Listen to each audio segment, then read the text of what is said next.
Welcome to the Chris Licurdo Show, where we discuss leadership and life and discover that business is what you do, not who you are.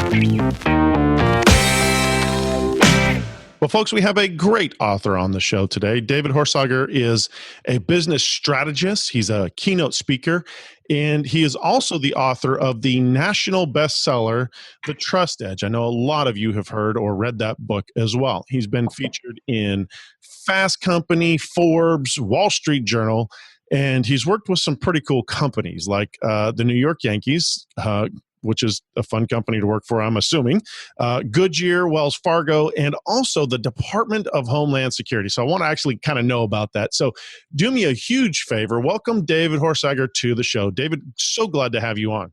Chris, it's great to be on with you. Thanks so much for the privilege. So I do have to start with that. I have to know, Department of Homeland Security, are you making us better? Are you making us more safe, or what's the deal? Well, funny because most people know, the bulk of my original research from back to my graduate research over a decade ago, it was around trust. And sometimes I would get introduced for a while. Days work with everything from FedEx to Wells Fargo, the New York Yankees, to the U.S. Congress on trust. And I would say, obviously, I'm not very good. So, there's all kinds of work. The great thing about what I do, both the new book, the Daily Edge work of, these productivity tips, and we'll get into more of that, and the bulk of my overall research around trust is it's very broad. So the fun is I get to work with everything from John Deere to pro sports teams, global governments. I mean, it's really fun because trust affects everyone more than anything, I believe. And a lack of trust is the biggest expense of an organization, a person, an entrepreneur. So it's fun, the broadness, everything from those government organizations. But see, trust is everywhere. People say, oh, trust, that's such a timely topic, isn't it? Hey, it's also timeless. And it's right. Everything of value is built on trust, from financial institutions to any great relationship you're in, every great government, every great organization. And Congress is only going to do what you can. They're only going to take your information and make their choices of what they're going to do with it. So I mean, really can't throw that on you. So all right. we already know they're going to make their own decisions, don't we? Yeah. So let's be honest. The new book, which is just newly released, is The Daily Edge: Simple Strategies to Increase Efficiency and Make an Impact Every Day. So the thing that I always ask every author that I have on the show is, tell me what the book is about and why did you decide to write this? Well, there's really three reasons. So basically, the book is about productivity ideas, efficiency ideas, effectiveness ideas in 1 to 4 page interactive, infographic pictures, bullet point takeaway ideas, ways you can do it tomorrow. 35 ideas that change my life and the lives of those we serve. Powerful ideas, the 90-day quick plan, the way I lost 50 pounds in 5.5 months, the DMA strategy, the way you can, have a day where you never again have a day where you say, I worked really hard but didn't get anything done, how to have 10 or less emails in your inbox, these tips and strategies. But the reasons are everything comes under trust for us. And so I still believe a lack of trust is your biggest expense. I believe trust is the greatest asset you can have as an individual organization.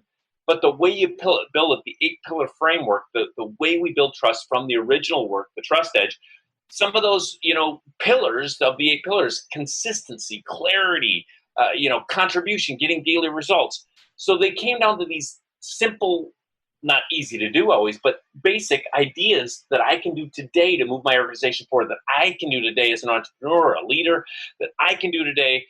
And so these little ideas, people kept asking me, how do you do this? How do you do that? How do you have so much efficiency? How do you have that effectiveness? So that it was born out of people asking me, how do you do these in a real actionable way? Not theory, but actionable. It's so easy to read. It's so engaging. Secondly, there's a lot of productivity books out there that are 300 pages long, and I would read 100 pages and I wouldn't get to a productivity idea. And I'm like, what the heck? I need an idea right now. So it's different than any other productivity book in that you jump in on page 1, you have an idea that can save you millions of dollars, or at least by page 3, you have a way you can triple sales. You have simple, actionable ideas. Thirdly, a lot of the productivity and efficiency work that we'd seen out there was just be productive, be efficient, and we don't care about people. We'll run over everybody in our way. I only have 5-minute meetings, smash everybody on my way, but I get a lot done. And I saw this gap of, what? People are our business. Relationships are our business. So it is worth being effective and efficient, but not at the expense of relationships. And of course, trust is everything we're about. And trust has a few sides, as we know. One is the way we treat people is trusted. The other is we got to contribute and get things done to be trusted. So this is being effective and efficient, but not at the expense of relationships. So there's a few uniquenesses, and you pick up the book and you see that actionable uniqueness immediately and how easy and quick and actionable those 35 tips are. And I think that's what I like so much about the way that you've laid this out is exactly that. Like you're saying, you read a book on productivity or you read a book on whatever, and it takes forever. There's a very large book out there. I won't mention who it's from, but I have been in this thing for so long and I'm still going, I have nothing. And I finally just sat down. I'm like, I'm never going to pick that book up again. Yeah. Because there's nothing there. The first, if I remember correctly, it was like the first 50 pages were selling me on why I should read the book. Yeah. And at that point, and it's a well-known author. And so I'm like, you see it all the time though. I mean, it's like the best sales tool is to give them something great that works. And then they might want more. And to be fair to the Trust Edge, even though there's that book is 3 times the word length, but it came out of research. People wanted to see the research. But even in that book, this book, if you got used to that book and love the tabs and the bullet point takeaways, this has that simplicity and clarity and bullet points, but on steroids, because it's that much simpler. It's only a third the size. It's actionable right off the bat. No, kind of none of the big research. It all's come out of research out of our firm for, over a decade. And it goes back and comes under that trust work, but it's so actionable. And that's what people are loving about it. Now, you've got 35 tips in the book. If you were to pick your 2 favorite, what would you pick? Boy, today I will pick 90-Day Quick Plan and Seeds. Okay. And Why? I can go into both of them, and they would be valuable. We can get into some actions right off. Sounds good. 90-Day Quick Plan. Well, actually, let's start with Seeds for the fun of it here, because we can get through it a little quicker. Seeds, people go away and they get all motivated and they get all excited. I want to, do this big thing or accomplish that big thing. And then they get back to a regular day, or they get back from the conference, they get back from whatever, and it's like they lose it. And, I started seeing this over and over and over and found that if you don't have your seeds cultivated and planted, it's hard to move forward on anything long-term with consistency. So SEEDS is an acronym, SEEDS. S stands for sleep. It turns out that we need it. And people are used to brag about, I only get 4 hours of sleep a night. You know what? You get enough sleep, you have a better weight. It's part of the reasons I'll talk about on the 90-Day Quick Plan, how I lost the 50 pounds very briefly. But you got to get enough sleep to do anything well long term. You lose sleep forever. All of a sudden, you can't get up and do the most important things. The first E is exercise. You've heard it before, but you pay now or you pay later.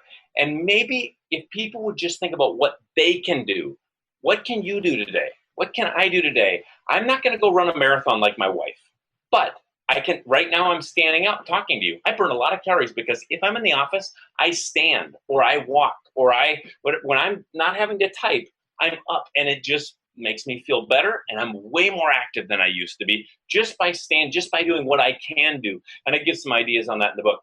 The second E is eat right. For me, when I started tracking in my back pocket exactly what I was putting in my mouth all the time, and when I started just making sure I would eat 4 green vegetables a day, I could handle some ice cream, no problem. But I just made sure I had that input of 4 green vegetables a day. The D stands for drink water. Turns out we're made out of water mostly. We need more of it. Best drink, least advertised. If I make myself drink at least a gallon of water a day, everything changes. And so, this is what you run on. Think about it. The S stands for source. And, I see people, business leaders, entrepreneurs, and their source is all about themselves.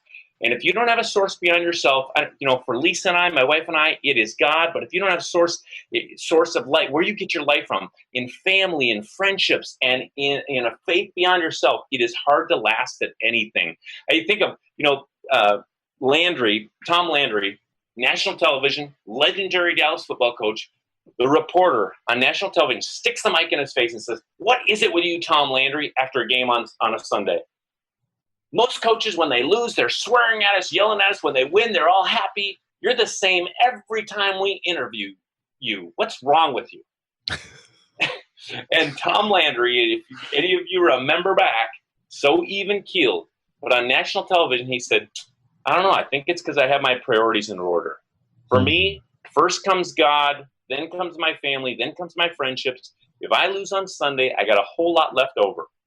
And I see business leaders, I see entrepreneurs, I see people on their way up in sales, and they don't have anything beyond themselves, and they fall, and they really do fail because they don't have those that have something beyond themselves. They have a chance at failing and failing forward, right? So, it's a long. I sit back next to so many top CEOs, senators, congressmen, leaders, heads of state, and if they don't have something beyond themselves, it's amazing how fast they fall. The president of a pro sports team, I was just next to recently watching the game with him alone in his booth, and I could just see he had nobody beyond himself, nothing beyond himself, and he makes great money today, but it's empty. And I push this one because, yes, for me, it's important the faith beyond myself, but I'm telling you, plain in life and in business, people don't last well unless they have a source of life beyond themselves. So just a simple act, when I start thinking, boy, things are out of whack, or, I'm not making it very well, or I'm not lasting, I just think, am I sleeping well? Am I eating right? Am I exercising? Am I drinking water? And got my source in the right place here? So one quick consideration just in life before you're going to move any big rock forward or grow any big business. Yeah, I cannot stress that enough. People, our audience, that is something we talk about a lot, and that is that there's got to be, now there is no true balance. We've got a ton of entrepreneurs, we've got a ton of leaders, and a ton of people that want to be one or the other. Mm-hmm. And there is no true balance according to percentages. There isn't a 10%, 10%, 10%, 10%. So trying to find that balance is almost impossible. It's a balance according to what you're doing or what you're putting out in life. But you're so absolutely correct. If you do not have the God part figured out, mm-hmm. I don't know how you make it through all the other struggles, how you make it through the difficult parts. It is great to have God on your side when things are going well. My gosh, I sure need them in the times when things are tough. So it is so funny to hear somebody say, "What's wrong with you? Why aren't you acting like everybody else?" Yeah. Well, I can tell you it's because I don't think the same way as they do. I don't experience life the same way. Yeah. You're so absolutely correct on all of these: sleep, exercise, eating, drinking water. If you can't take care of the health side, how can you possibly take care of the business side in the long run, or whatever aspect of what it is that you're trying to accomplish? So completely agree with you on that. Now, let's say somebody wants to become more efficient in their tasks at work. Oh, yep. What is one of the common mistakes that people make when trying to improve in this area? Well, one area is not really having clarity. People think they're clear when they're not. And that's where I want to get in. I know this will take a little time, but I think it's worth it to your audience, because this 90-day quick plan is one way, and we get to a very specific way that helps people. This is the way I lost 50 pounds in 5.5 months, but we've had people use this exact same strategy to triple sales in 90 days. Should we go there? Absolutely. 90-day quick plan. It's one of the 35 ideas. Let's do it. So first of all, I have a major bias for 90 days. Then we'll get into the plan, which consists of 6 questions. 90 days first. Yes, you've got your MVP, your mission, vision, values, and priorities. Yes, that strategic plan can be important, although it's not clear in many cases. And I ask audiences, is it easier to have a 100-page strategic plan or a 1-page strategic plan? It's a lot easier for people to have 100, but a 100-page plan, they're full of garbage. Nobody knows what to do. No clarity, no action. It's difficult to have a 1-page plan. That's the work of clarity. You actually get to something you're going to look at, use, and apply, and hold people accountable to. That is powerful. So I want to get down to that that the place where we see the least clarity, but the most promise. And that is 90 days. Think of a year. A year is too long for most change. Unless, if you're building a university, building a, government infrastructure, yes, you have to think longer term, of course. But for most change, it does not, a year is too far out. If you don't believe me, Journal of Psychology says what? New Year's resolutions. 2% of the people actually might keep them. It's very little. A year, there's a lot of clarity issues. Number one, people have too many. We agree with Collins, who says if you have more than 3 priorities, you don't have any. And I think it was less than 100 years ago that priority was even a plural word in Webster's dictionary. It was supposed to be just a priority. That's all there was. So we screwed that up. But you can't have more than 3 anyway. And what do people do? New Year's, they say, I'm gonna learn 5 languages, and I'm gonna clean the garage, and I'm gonna lose 30 pounds. Pick one. You got to get clear about something, right? Especially if it's really challenging and difficult. So the other problem with New Year's resolutions is it gets to February and like, I'm still going to get to that. It's June. I'm still going to get to that. And they never get to it because it's so long of a time frame. For personal change or real personal action, it's very difficult. A year is too long.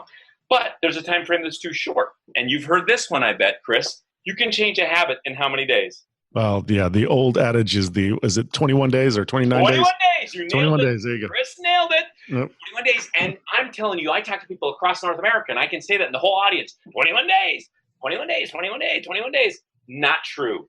And in fact, it goes back to the original idea came out of the 1950s research and then a book, Psycho-Cybernetics, in 1960. But that's not even what it said. But some cheesy motivational speakers took it, skewed the evidence, and shared it across America. And Americans bought it because they wanted it to be fast, quick, easy. They loved that buy-in. But 21 days is not long enough unless it's highly addictive, maybe drugs or something. But 21 days is not long enough for most real change. 90 days, we find, to be the sweet spot. Powerful. 90 days is long enough to get more done than most people get done in a whole year, and short enough to stay absolutely focused. I had a mentor one time that said, David, I want you to try something for 90 days. 20 years ago. He said, David, I want you to try not complaining one time about anything, even the food you eat or the weather, for 90 days. I wanted to complain about the idea. But I took the challenge, didn't complain for 90 days, and it didn't just change my life, it changed the trajectory of my life. 90 days is absolutely powerful. So first of all, I want to really push the 90-day quick plan as a time frame. And we do this personally, and we also do it in our company and the companies that we serve. Every quarter, people do their personal 90-day quick plans and team 90-day quick plans. 90 days, 90 days. They don't think about how in a year, they think every 90 days. Now let's go to the quick plan. 6 questions. These are the questions of clarity. Now, let's just start with number 1. Number 1, where do I want to be in 90 days in any area of life? So you can think of this. By the way, we only give an individual 30 minutes per quick plan. So 90 minutes every 90 days. They get 30 minutes per quick plan. If you're doing it as teams for your organization, we give you up to an hour per quick plan. But that is the max. Because what we found is you don't really need to do a whole long strategic planning process for this. You don't need to do a SWOT analysis, a pest analysis, and a pistol analysis. I've done them all, and there might be a place for them in bigger strategic planning process. But you know where you are. Just think about this in any area of life. If I say, how are you doing with your spouse? You can give yourself a 1 out of 10. Right now, you have a sense, a feeling of how you're doing with your spouse. How are you doing with your oldest kid? You know where you are with your oldest kid. How are you doing in your finances? You know where you are. How are you doing with your sales? You know you could give yourself a 1 out of 10. You could feel it. How you think when I lost my weight, you think I had to go to the dunk tank and do a BMI test, go to the hospital? No, I could look down, jiggle my belly, and I knew exactly where I was. So you know where you are. Number 1 is, where do I want to be in 90 days? Oh, I'm sorry. Number 1 is, where am I right now? Okay. Where am I right now? You got to know where you are right now. Then number 2 is, where do I want to be in 90 days? So not a year, not 5 years, but where do I want to be in 90 days? First is, where am I right now? You got to know where you are to know where you're going to go. Where am I with my spouse? Where am I with my, weight or health or finances or anything? Then where do I want to be specifically in 90 days? For me, I knew I couldn't healthily lose 50 pounds in 90 days, but I could lose 30. And of course, I just got focused on that, a way to do that. And then I lost 33 pounds in that 90 days. But it's important to take them in 90-day chunks. Okay, so the third question is why? We found if you don't have a strong enough why, you will not last 10 days. So you got to have a why that is strong. As we've seen the Simon Sinek work and much other work today on the why, there's a lot of people who think the why is the most important. I will just tell you, I think it's critical. I think it's important. It is not my favorite question. That's coming up soon. The why still is important. If you have a strong enough why, of course, you don't need a perfect strategy. If a building over there is burning that I'm looking at and my kids are in that building, I am going in because my why is so strong. The why's got to be there. I can remember going to Larry King's home. I was invited after the first book took off, kind of, and Beverly Hills, 20 leaders sitting around. I got invited, very unique situation. And of course, everyone else more brilliant and certainly better off than me. It was kind of a crazy deal. I was nervous. I didn't know, what am I going to ask Larry King, the greatest journalist in the world at the time, most known journalist in the world, and in journalism, known for being the greatest question asker, which is the greatest attribute a journalist can have. What do you ask the greatest question asker in the world, right? I didn't know. So I'm sitting next to this guy, and he pipes up, Mr. King, what's your favorite question to ask? Why didn't I think of that? I'll never forget sitting there and thinking, but that was a brilliant, not just question, but answer. Because I remember Larry King looking at the guy and saying, why? Which is the answer. Exactly. He stood there. But then he got with the answer a little bit. He said, why is my favorite question? Because why motivates people, why inspires people, why unifies people. You've got to have the why to move anything forward. And he talked about this interview with the president. He said, look at what I did with this interview. And he showed a little clip. So this interview was supposed to last 30 minutes on CNN. They left it on for 2 hours because they could tell from the ongoing Nielsen ratings that people were sticking glued to their TVs. But watch what I do, Larry said. And what did he do? He just said, why'd you do that, Mr. President? Huh, then why'd you do that? Oh, then why'd you do that? Oh, then why? All he does is ask why. And we watched all these interviews, Justin Bieber and everything else, and all he does is ask why. Any of us could do it. He's the most known journalist in the world. But the just shift of thinking for me was, wow, the why is compelling, unifying, interesting, inspiring. The why is powerful. It's not my favorite question. It's critical. But number 4 is my favorite. Number 4 is the real question of clarity. The 4th question of the 90-day quick plan is, how am I going to get there? The 5th question of the 90-day quick plan is, how am I going to get there? The 6th and final question is, how am I going to get there? Now, let me ask you, David, why? Yes. What? Yeah, why? Yeah, I'll tell you why. Okay, this is your fun. This is important because people don't get this. And please, listeners, listen for this next 90 seconds because this can change your life. How? Whenever you ask how from now on, ask it at least 3 times. It might take 7, but get in the habit of asking at least 3. How you can do that? How you can do that? How you can do that? You get in your team. People stop too early and they don't ask how until they're clear enough to do something differently today or tomorrow. You've got to keep asking how until you or your team is going to do something to solve that problem, move that objective forward today or tomorrow. And everybody can do it. We've worked with the biggest organizations in the world. And they think there's no way we can get to something that clear. And they sit there in their teams and they ask how until they can do it differently tomorrow or today or tomorrow. So, I mean, you hear this all the time. We want to have a better culture. My question, how are you going to do that? Oh, we're going to appreciate people more. How are you going to do that? Oh, we're going to say nice things. How are you going to do that? We're going to start writing notes. How are you going to do that? And I ask how until they get to something they're going to do differently today or tomorrow. And it changes the organization. You see this all the time. People stop too early and they think they're clear and everybody goes home from the meeting and nobody does anything. Let me give 2 quick examples to make this stick and then we'll get through a lot of other stuff. But I want this to stick. First is a corporate example. 10 years ago, working with one of the top healthcare organizations in North America, top bigwigs, they're tanking, they're losing HCAP funding and everything else. They said, David, we need to do something differently. We've had all these consultants in, we haven't done anything differently. So the team leader halfway through the workshop day says, We now know, after listening to this, our problem is clarity. They have 8 choices, 8 pillars. And the CEO stands up and says, oh, we need to be more clear. If we want to turn this organization around, we want to build more trust here, we need to be more clear. So I said, how? He sits down, talks to his team of 8, and they're all in pods of 8 all over these round tables, a couple hundred people. And when he's ready, he stands up and says, okay, I got it. In front of everybody, with a straight face, he says, we're going to communicate more. Seriously, brilliant. He's got PhD, you know, they got the letters behind their name, right? PhD and ADD. Anyway, so I said, how? He sits down, talks to his team. When he's ready, he stands up and says, we're going to hold each other accountable. Exactly. But they don't even laugh. They can't hear themselves. I said, how are you going to do that? He sits down, talks to his team. Finally, after how many hows, they get to something they're going to do differently today or tomorrow, and it changed their organization. Don't stop asking how. One more quick example. On the weight loss.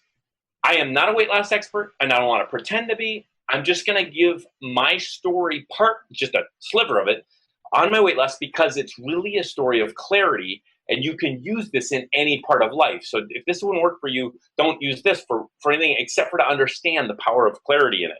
So I started asking people across America, say, how do you stay fit? How do you stay fit? How do you stay fit? When I see people, not creepy, how do you stay fit? But, you know, anybody that looks fit. Because when I was traveling, and what did I hear? Across America, they all said the same thing. Eat less, exercise more. Exactly. That was not clear enough for me. So I started to ask more. I asked more specifically, how do you really do? How? And I would ask specifically. I got 115 ideas, of which I narrowed it down to 15 ideas that I asked how until I could do it differently today or tomorrow. And those 15 ideas I did for 90 days. In 90 days, I lost 33 pounds. 90 more days, I lost the rest. But the point is, I had to get clear. So I'm going to give one exact idea that is clear enough. It's not just eat less. It's not just exercise more, because that wouldn't work for me. And I'm not going to do what that person's going to do. And I'm not going to run that marathon necessarily. But I could do this. One doctor said, David, most men in America, if they just wouldn't drink their calories, they'd lose 30 to 50 pounds in a year. They could eat the same, but they just wouldn't drink their calories. I started thinking about this. I thought, really? First of all, it was something I could look at and take action on, right? I could look at, any calories in that? Nope. Okay, I can drink it. So I thought, I think I can do that. I didn't think I would lose 30 to 50 pounds on that alone because I don't drink a lot of alcohol, don't drink a lot of pop, don't drink a lot of soda, whatever you have in your part of the world. But I started to think about it. With breakfast, we often, in Minnesota, we grew up drinking orange juice. I started to look at that. There's like 7 oranges worth of calories in a glass of orange juice and no value. And I started, you want to get sick. You want to kill your immune system. You want to catch a cold, go drink orange juice, right? I had to have a shift of thinking. So drink a glass of water, eat an orange.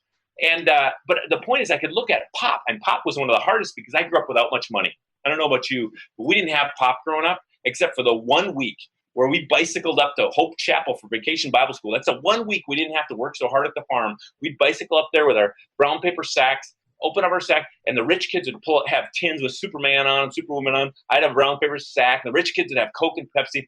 That week only, I got to have something that went just like the rich kids. Shasta. Have you ever heard of Shasta? Yeah. Nickel a can, baby.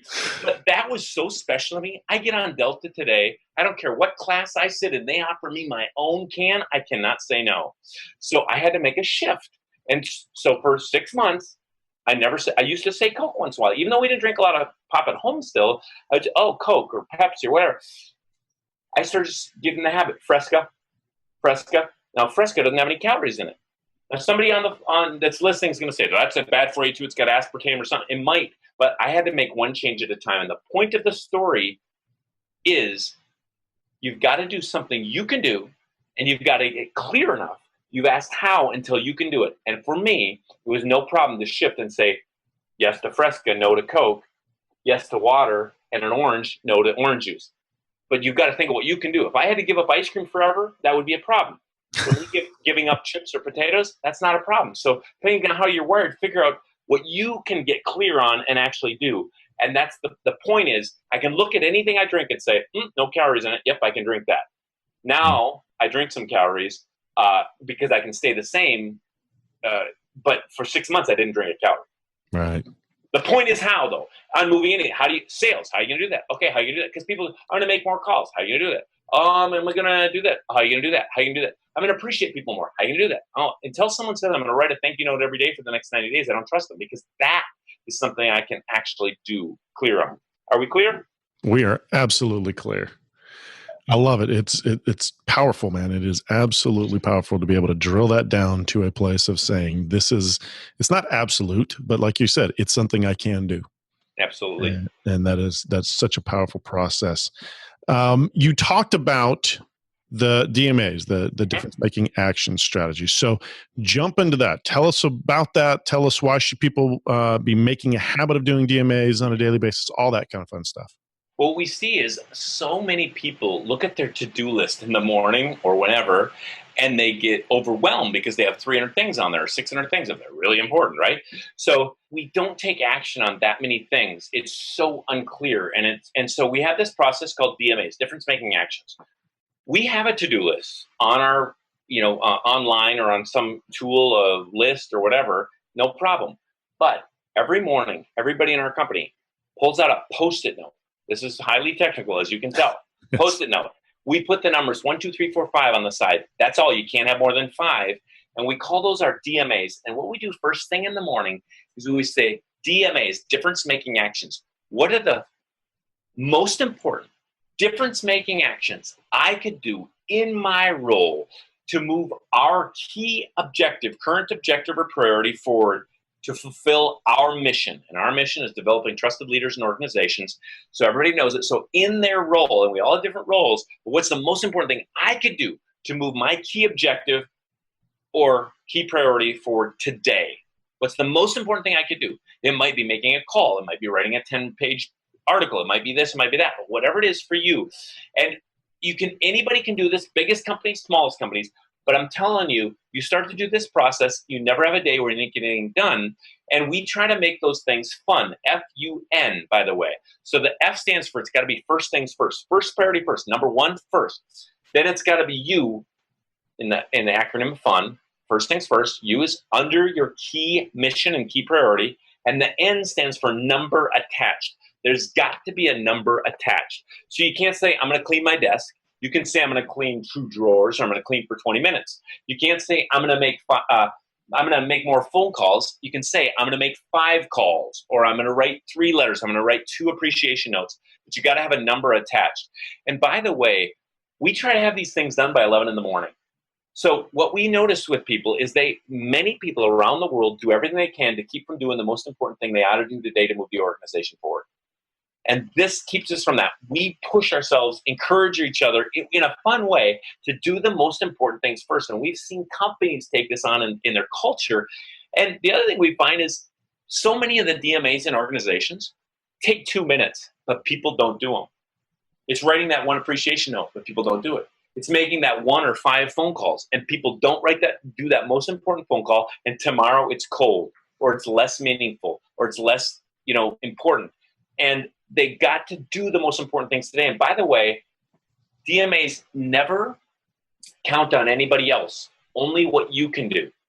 So you don't have to say, I'm going to get a hold of 5 people.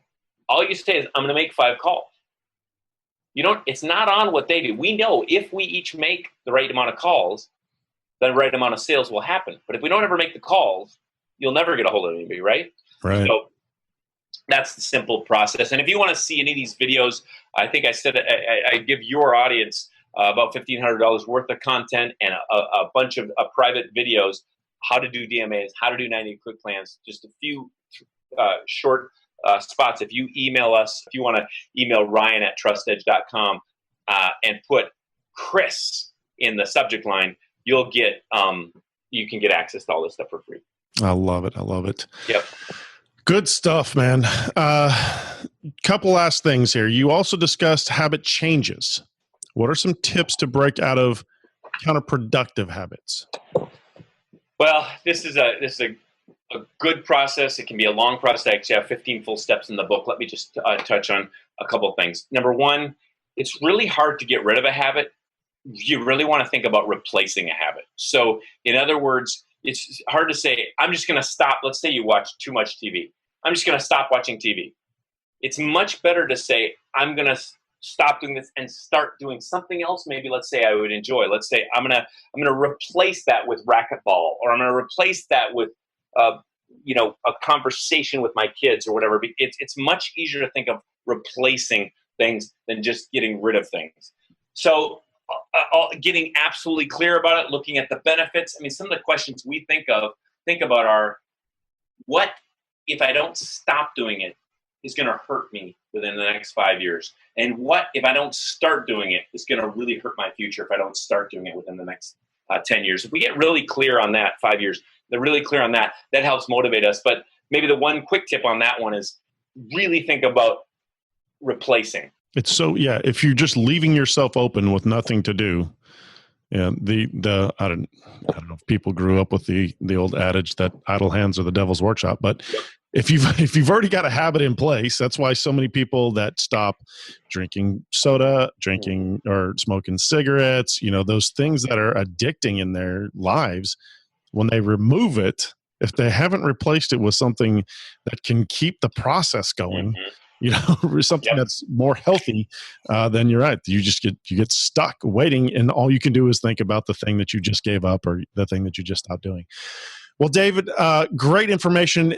I always ask everybody this question. If you were to go back in time and talk to a young David, what is the one thing that you would tell him? And it can be anything. It can be anything. I'll give you a couple. I'll try to be on one, but one is, it really is the little things that make the biggest difference in life. It really is. Those little things make a huge difference. So it's not big. If I'm overweight, it's because I've had too many mocha lattes or scoops of ice cream over years, not because I ate too much this morning for breakfast. No. If I'm a good husband, it's because I've loved and honored my wife over years, not because I gave her a diamond ring and a dozen roses one time. Not that wouldn't help. But if I'm a good leader, it's because I'm doing the little things. We hear it all the time. Well, the leader says, well, I shared the vision at the annual meeting. If you don't share that vision every 30 days, nobody knows it. Right. Well, I appreciate people by giving them plaques at that thing. If you aren't appreciating people along the way, it doesn't matter. It is the little things in sales. It's the little things in building companies. I was just sharing with my team. This might be interesting. So, I started my first business in a basement of an 86-year-old woman's home. My wife and I lived there. No windows, no bathroom, no kitchen, black mold on the walls. We lived there for 2 years because I knew we had to keep our expenses low. And now, by God's grace, of course, things have changed. And in the last, 6 years dramatically, and my team sees, wow, these offices and this farm and whatever all. And I was just telling my team and showing them my Social Security thing, where 10 years, it wasn't until the 10th year of business that I paid myself more than $30-something thousand. That's my wife and I for 10 years. So now to see what's happened the last 6, people are, they're just overnight, or this, or that. It's like, no, it's the little things. It's God's grace and the little things done consistently that finally ramped a significant, in spite of me, team and impact and some other things. But that's where I just go back to little things, little relationships, little this. The second thing I was going to say is just an add-on to that, and that is, don't discount any relationship. Doesn't mean you can meet with everybody. You can have too many people wanting to call and set up for coffee and everything else, and you do have to say no to people. I get it. Every choice is a sacrifice. If I'm with my kids, I can't be speaking or doing my job or writing. If I'm working, I can't be with my kids. So I got to make choices and say no to things. But relationships are huge. And I used to think, people say, meeting people, this, that. People have made a huge impact in my life, and investing in them as, I thought, I just didn't understand. A young David did not understand the value of mentors and relationships, and even listening to things like this, Chris, not to pander at all for sure, but to really learn and be mentored ongoing in life. I did not see how amazingly valuable it would become later. Powerful stuff, man. So let me ask you, was one of the habits you asked yourself clarity on, if I if this is going to hurt me in 10 years, I must change paying myself less than $35,000. that was something. I'll tell you, first year was 9,000, baby. So, yeah, I mean, if this doesn't change in 10 years, there's a big problem. I think I took too long, maybe, but it took me 4 years to write my first book, and I'm sure glad I took all that time to not have books that a lot of people have out there, but to have something I'm that all that happened to that. Yeah, totally proud of. Exactly. Absolutely. Yeah. Well, brother, how can people get more of you? TrustEdge.com is the quickest way. TrustEdge.com. They can go to my name too, DavidHorsager.com. The YouTube channel has over 100 videos on it, and but probably the TrustEdge or TrustEdge.com is a great way to see all that we do out of TrustEdge Leadership and Horsager Leadership Inc. And boy, I'd be grateful to help anybody. But remember, for your listeners, if you put Chris in the subject line and say, just email us, that's all you have to do for the next week, to Ryan, RYAN, @TrustEdge.com. You'll get access to a whole free private space of tools, many of these videos that show how to have 10 or less emails in your inbox, or the DMA strategy, or all that. Fantastic. Well, folks, the book is The Daily Edge, Simple Strategies to Increase Efficiency and Make an Impact Every Day. David, thank you so much for coming on. This has been an absolute pleasure. Thank you so much, Chris. Appreciate you. Well, folks, you need to be putting these things in place. These are great tips. These are great, the productivity tips throughout the book. It is powerful. And again, this is going to make you so much more successful in what you do every single day. Not just the long run. Of course, it'll make you more successful in the long run, but this will change your everyday. As always, we hope that this is something that you enjoy. Take this information, change your leadership, change your business, change your life, and join us on the next episode.